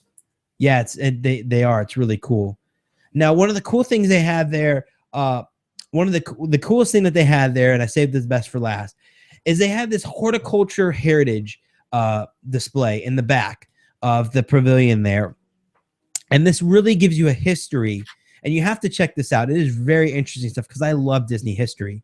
And this is, if you're a Disney history fan, this gives you a history of horticulture at Disney, or just plants at Disney. And Walt always loved plants and trees and stuff at the parks because he always had this vision, you know, that the parks evolve as the plants grow. So as, you know, with the trees and things like that, especially like a good example of that is Seven Dwarfs. Look at Seven Dwarfs now with the freshly planted trees and so on and so forth. And then look at it 2, 3, 4 years from now and see how much difference there is in that attraction, because these trees grow and they get bigger, and it changes that attraction entirely. So that to me is, I really like that aspect of Disney too, the all the effort and time that they put into these, just the park, making the parks beautiful, the plants, and even on a regular day, not during a flower and garden festival, just what they put into these plants and so on and so forth. So that is really cool. And this exhibit did not disappoint. I mean, it went all the way back to the initial opening of Disneyland and what it took to build up the plants in Disneyland, and what it takes now with the topiaries. And it even had a history on the Flower and Garden Festival, when the Flower and Garden Festival started, and so on and so forth. So it was actually really very fascinating. And I spent a good amount of time in there just reading the boards. If you are going to Flower and Garden and you make it to the festival center, you definitely have to check that out, because it was really fascinating to me just to read that. I like that. I'm a Disney history buff, so I really like that information and learning about that stuff from the past. So that was really neat. So you definitely have to check that out. The festival center is awesome. And like I said, it's open on the weekends, I think from like 10 till 6. And you can go in there and just tool around in there and spend a day in there and have a good time inside the festival center. So I love the way you love this stuff. I mean, I had no interest of doing this until right now. Well, yeah, I mean, honestly, the Disney history is like, I love like old Epcot and stuff like that. And I just love Disney history in general, learn even stuff that I wasn't even born for to see, like stuff like swan boats and things like that. That stuff just fascinates the heck out of me. So this, obviously something like this, learning about, and I mean, it seems pointless, but if you take the trees and plants out of Disney World, what do you have? I mean, it's really not as pointless as you think, because it really adds so much to the parks, this beautifulness that they have to the parks, and especially being in Florida, being it's so hot all the time and all that. It's just amazing. And then also considering it will look really weird without plants. Yeah. Animal parking lot. Also too, if you take into the fact that where Walt Disney World started being a giant orange grove and swamp, and taking this, what was like swampland, and then turning it into a park with all this beautification. Family swamp. Yeah. Well, you remember Fantasyland before they did the revision. I mean, it was literally a parking lot. Yeah.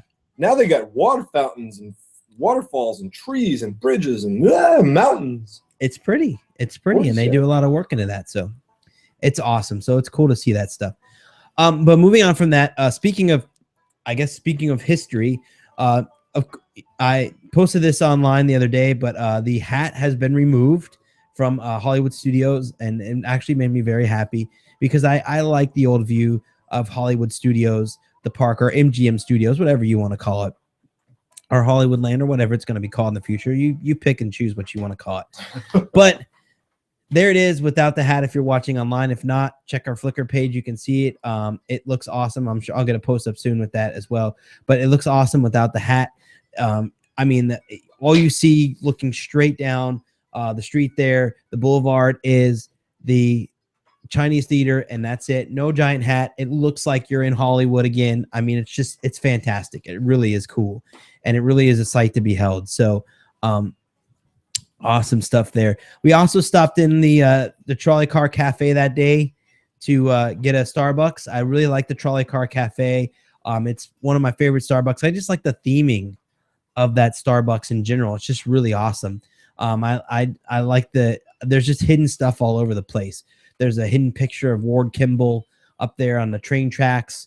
There's some hidden notes inside the little train. Like there's a little shift knobs that, for each little stop there with the lights and stuff on the right-hand wall there. And there's little messages on the wall. It's just a very beautiful Starbucks. And there's a lot of hidden detail in there as well. And I like that. I like it when Disney adds that hidden detail. I think that's what makes Disney and it's more Disney becomes more of a scavenger hunt now because you're trying to find these hidden things, which is really cool. So it's awesome, and you get to learn more about that story, and it just adds more to the story too. So is that cool studios? Yeah, it's at the Trolley Car Cafe. If you actually look, if you go into the Trolley Car Cafe, and on the right-hand wall, there's a giant board there with a bunch of switches, and they're marked with different stations. And one of there's all 4 Disney theme parks are all 4 Walt Disney World theme parks are on there. Like there's one station that says MK71, and then there's another one that says EP82, and it has the dates, the opening date, opening year, and then like a brief, like a 2-letter description for the park. There's even one for Imagineering as well. There's a WED one up there too, so that's pretty cool. So and it has the opening date for that too. So it's pretty cool. The Starbucks over at Disney Springs? I do. I like the I really like the wood tables in there, the like huge wood tables, and I also love that patio on the back. Patios, and the fact that they have power outlets on almost every chair. Yeah, and that table, that long table that they have, has a huge power strip underneath it. Every seat has 2 outlets, which is awesome. So, I mean, I've been in there plenty of times and just used the Wi-Fi to get things done, and it's awesome. A coffee and Wi-Fi. I mean, and there's a fireplace outside by the other one, and on the back patio. And the back patio is facing the water, which you have this amazing view of like of Saratoga Springs and just the lake there, and oh, it's so awesome. It's huge, very comfortable. Yeah, I'm loving it. Yeah, I do. I think I like the outside patio more. I also like the roof of the Starbucks there because it's like this green covered roof where it's like plants. It's all plants, so it's very lush and like organic feeling because it has those plants growing on top of the roof. Yeah, it's kind of that Spanish garden feel to it. Exactly. Yep. Now another thing that I noticed at Epcot, at Hollywood Studios when I was there the other day. I had not been in the ABC commissary for a while, and the commissary is a good little counter service there, and they sometimes have some interesting things in there from TV shows and stuff like that because it is the ABC commissary. That little strip there is awesome if you want to take a walk down memory lane because they play all the theme songs for like Family Matters and Full House and older TV shows in that little section there, which is a lot of fun. I always try to take that pathway as much as I can just so I can hear those classic tunes there. But they had this nice if you're a fan of the Goldbergs like me, I'm a fan of the Goldbergs, the show on ABC, and they had this awesome display in there for the Goldbergs with props, costumes from the show the Goldbergs, and a little display case inside the commissary there, which was really awesome. I really thought that was cool, so I stopped and took a look and got a picture of it and studied it for a little while. It's really neat. So definitely check it out. And there's some other, Ed found some pictures. I didn't see it, but Ed found signed pictures from the cast in the restaurant as well. So I thought that was pretty cool. So definitely worth going in there and checking that out. I'll have to check that out more frequently now and see when they update that and stuff and see what new stuff they have in there. Cause they had other props in there too from other shows, but I don't remember what they were, but definitely worth checking out. Now that evening we did, I wanted to do the hub has opened at Magic Kingdom, and I wanted to try fireworks viewing at the hub, which I haven't done yet, but I wanted to try. So we did. We did fireworks viewing, which you can Fast Pass Plus. You can reserve with a Fast Pass Plus fireworks viewing in the hub area, the west and east side, the west side and the east side, both sides. You can choose either one. you just pick one side, and once you're in there, you stay in there to the fireworks. You can leave, but you can only go back to your side.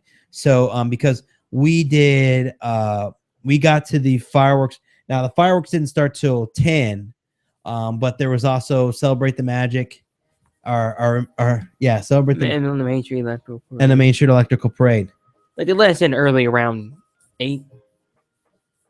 Yeah, they let us in about 8 o'clock, and they already had it sort of closed off for The fireworks. for the fireworks. It was kind of like they weren't letting people in that just wanted to hang out in the hub. But the hub is nice because you have this nice grassy like picnic type area, and it's just nice to sit there. So we got in there. I think it was more about 8 when we got there, but we didn't know if we could get in, and sure enough we could get in, and we did our band and it let us in, and it said we were early, but they didn't care because they were just, we had it on our band there. So we got there at 8 and got a nice seat. Honestly, this is one of the areas in the park where I could literally sit for 2 hours and not be upset at all. I was perfectly fine with being stuck there for 2 hours and just waiting for this stuff to start. And it really wasn't 2 hours, more like an hour and a half, because you had the other shows going on too. So you could watch those other shows as well. But I sat in the grass and just enjoyed the stuff. And then they do make you stand for the fireworks, which was a plus for me because I hate it when people sit during fireworks. It always peeves me because people always get upset when I'm filming with the tripod or something. They get upset because everyone's sitting and I'm the only one standing or something like that. And I can't get video sitting down like that. So I have to stand up. So I'd rather just have everyone stand and do it that way. And that's what they do at this one. They make everybody stand, which I think is a fantastic idea. This way they can maximize the space and everyone's on the same playing field. Because when you sit, some people want to stand, some people want to sit. And this way, with them telling them, hey, you have to stand, then everybody stands. And it doesn't become an issue for anyone, and no one gets upset if you're standing when they think you should be sitting or whatever. So, we did sit there for a while, and we had a little bit of time to kill. So I wanted a snack. So we stopped by the Plaza on Main Street, the Plaza ice cream shop, to get a ice cream sundae. And I got the Plaza ice cream sundae, which is served in a waffle bowl with 2 scoops of ice cream. I got cookies and cream, and there was some fudge and a cherry and whipped cream. And the only thing that I will say that was not the ice cream was fantastic. The shell was fantastic. The fudge was fantastic. The only thing, the whipped cream tasted a little off. I don't know if it tasted like, I don't want to say old, but it didn't. It just tasted foul. It had a foul taste, a little sour. Yes, it was a little sour. And I've had an issue. I had an ice cream sundae before at the Plaza, the actual Plaza restaurant, and it was bad too. So I don't know if it was the toppings that were bad. The ice cream was fine. It had like a strawberry topping, and I had 4 people taste it, and they all told me it tasted foul. So it's not just me and like my weird taste or something. It really was like a thing. So I did, it was still good though. The ice cream, everything else was fantastic. I ate the whole thing. It was fantastic. Ed had some too. I don't know if you tasted anything. I can't say. I know you only had like a bite or 2 though, but it was still good. I mean, $5 for an ice cream sundae, $5-6 for an ice cream sundae is no big deal. So, I mean, I'm okay with that. It was delicious. And I ate that. We hung out, and then the fireworks started. And it's actually an awesome viewing place for the fireworks. And I have a photo up here if you're watching live. But it's an awesome viewing place for the fireworks. You're right in front of the castle. There's not too many people in front of you. It's an excellent vantage point from where you are. The only thing that was in front of me, which didn't really bother me too much because you're mostly looking up, is there was a light tree or light pole in front of us, like straight in front of us. And we could have moved to the left or to the right and kind of avoided it a little more. I think next time when we do it again, because I will definitely do this again, we need to move closer to the center, closer to the middle, and see where that goes. But we were there so early, we could have picked anywhere. And I just said, hey, let's go here. It looks okay. And that's where we were. We were closer to we were like in the middle of the viewing area. So I think next time I'm going to go a little bit more to the left and do it that way. But as you can see, if you're watching online, or if you look on our Instagram or Flickr, there's photos on there too. But you can see some of the photos I got. It's just an amazing spot. I mean, it's just so great for the fireworks. So if you're going to if you're not doing the dessert package and you just want to do want to get a great spot for the fireworks, I mean, we got this day up. We got a fast pass for this day up. So I mean, I didn't think we were going to get it, but I think it was like 2 or 3 o'clock the day of. I was like, hey, let's try to get a fast pass for fireworks, and we got it. So there are availabilities for this. Not everyone is snatching this up. So definitely check the My Experience app and just book the fast pass, and then you'll be good to go, and then try it out, and then you'll be all set. What's the fast pass for fireworks? Are you seeing it like 5 minutes before anybody else? No. You're just in a secluded spot that isn't. Oh, okay, got it. Yeah. I don't know how you could see it before anyone else. Well, it's like fast pass. It's like, Yeah. I get to see it before you guys. No, it's just a secluded off spot that's less crowded, and it's a better view, and there's not a lot of people standing in front of you, and so on and so forth. If you get there early, I mean, you still got to get there early to get a decent spot in the fast pass plus viewing area, but it really is a good viewing area. Oh, okay. It would be like World of Color out in California. Exactly. Makes sense. Exactly. Just as better a vantage point to see it from. Now, after we did that, we also got the chance to check out the new Little Mermaid updates. They switched the ride to the California version with which uses more black lights in the attraction, which is good. I enjoyed it. There was some fish, some like glowing fish in the attraction too, which was they were more scattered throughout the ride. I hadn't seen these fish before. They were added into the ride, and they were scattered throughout the ride. And you could tell when you go through the ride, you know what I'm talking about, because you'll see these like glowing, like luminescent, like bright pink, bright blue, like glowing fish. Ed knows what I'm talking about. Mm-hmm. And there were other things in there that were updated to sort of glow with the new lighting system as well. So it was actually really cool. So it was a great ride. I mean, I didn't think the changes were like major, but it did make for an excellent ride. So I will definitely go back to that. And we got to meet Ariel that night too, because I figured a new ride, might as well meet Ariel again. So we met Ariel, and she had no wait.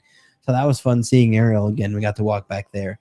And Elsa also had a low wait that night too. It was like a 30-minute wait or something for Elsa. It was pretty crazy. So, and it was just inside the door. So that would have been a legit like 30-minute wait. So if you get there, and if you stay late at night and you want to take the kids to see Elsa, there you go. Anna and Elsa, there you go. You can do that.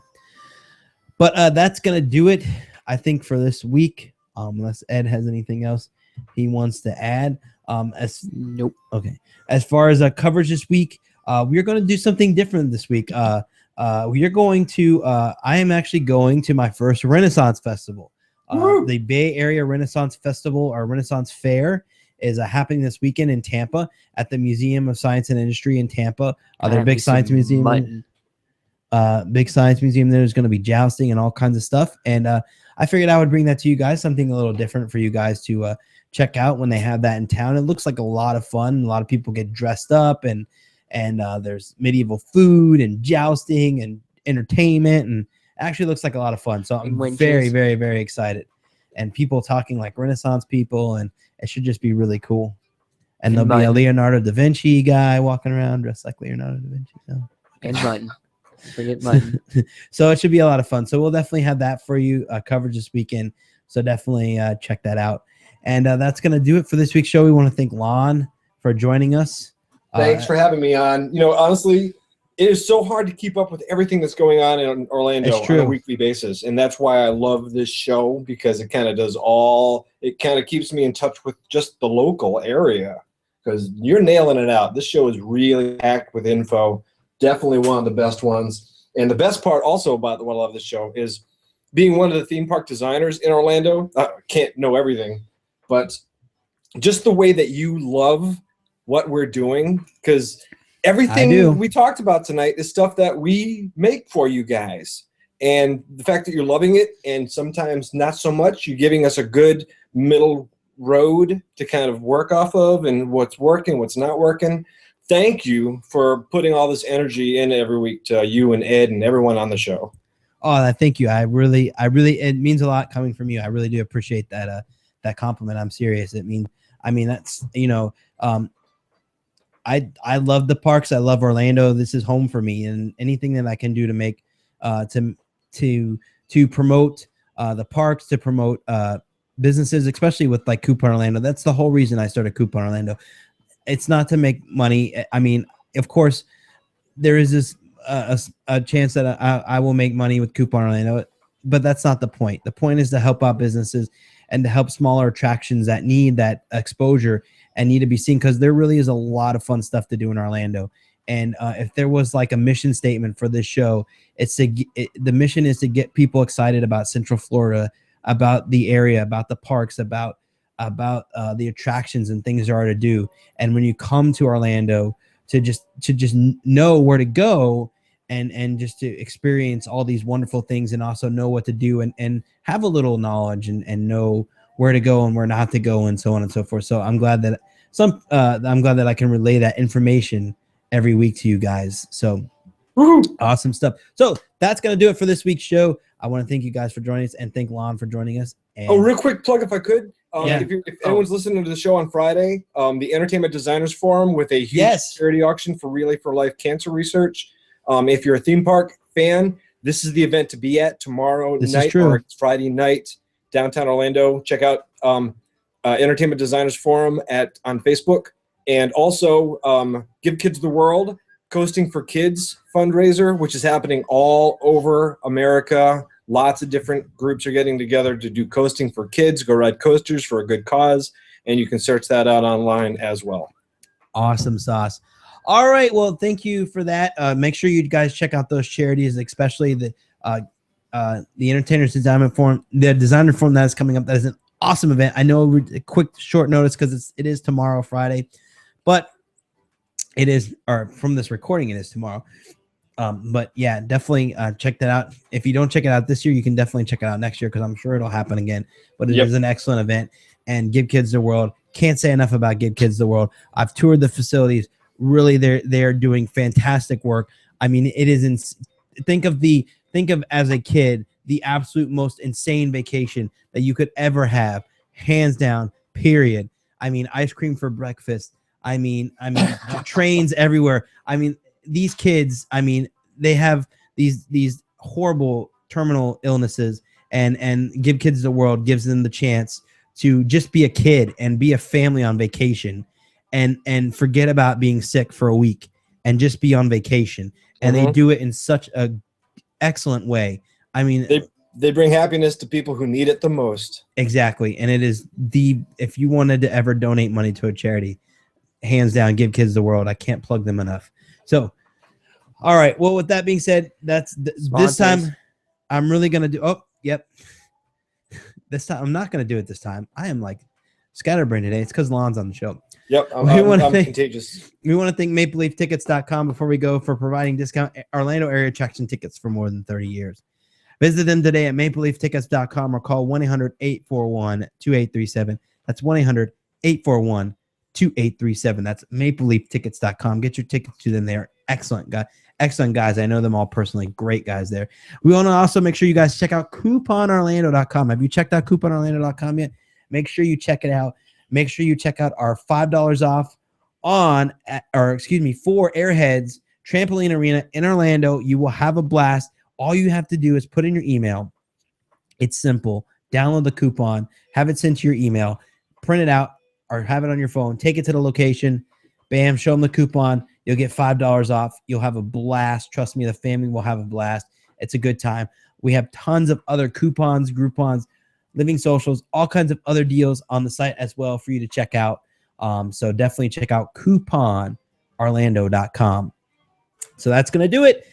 Thank you guys for joining us, and have a great week. We'll see you next week. Good night.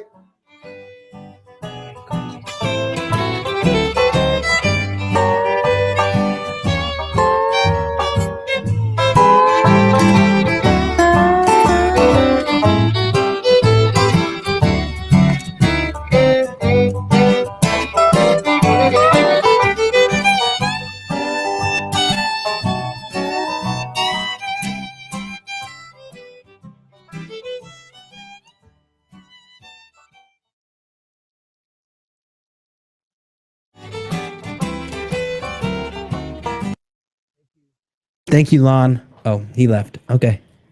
Thank you, Lon. Oh, he can't hear me.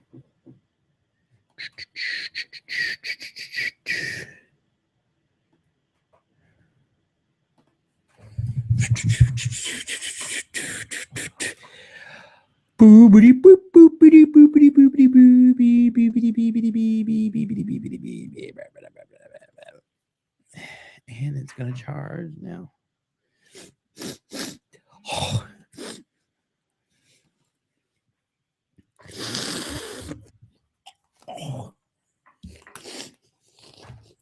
Okay. What you doing? Hi. I love you. You want a tweet? You were just a good boy. You want a tweet? Let's go get you a tweet. Oh boy.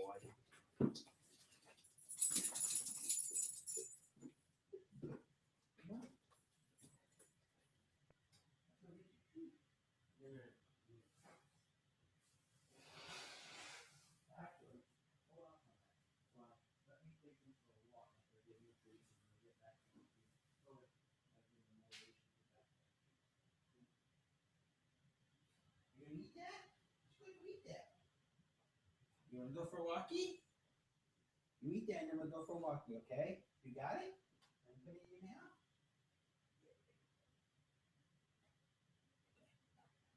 You eat that and then we go for a walkie.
Where's your leashes? Let me find your leashes.